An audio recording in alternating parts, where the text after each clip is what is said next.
Hey everyone, welcome back to the channel. If you're diving into the world of crypto in 2025, you might need to move your funds around, and today, I'm walking you through a simple, step-by-step guide on how to transfer money from Uphold to Binance. This process is straightforward, but it's always good to double-check everything to avoid any hiccups. Let's get started. First things first, make sure you have accounts set up on both Uphold and Binance.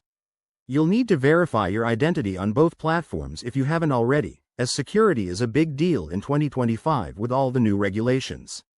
Once that's sorted, log into your Uphold account and head over to the wallet section.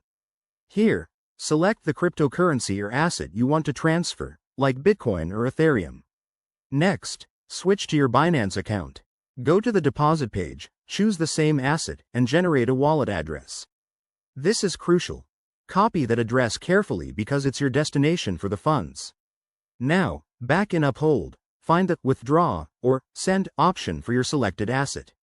Paste the Binance wallet address into the recipient field, enter the amount you want to transfer, and double-check everything to ensure accuracy.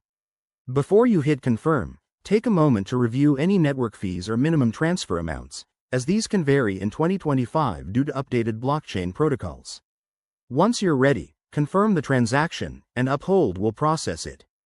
Depending on the asset, this could take anywhere from a few minutes to an hour. Once the transfer is complete, hop back to Binance and check your wallet to confirm the funds have arrived.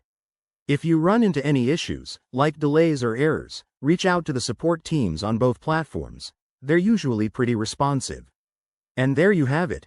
You've successfully transferred money from Uphold to Binance. If this helped, give it a thumbs up and subscribe for more crypto tips. Thanks for watching, and I'll see you in the next video.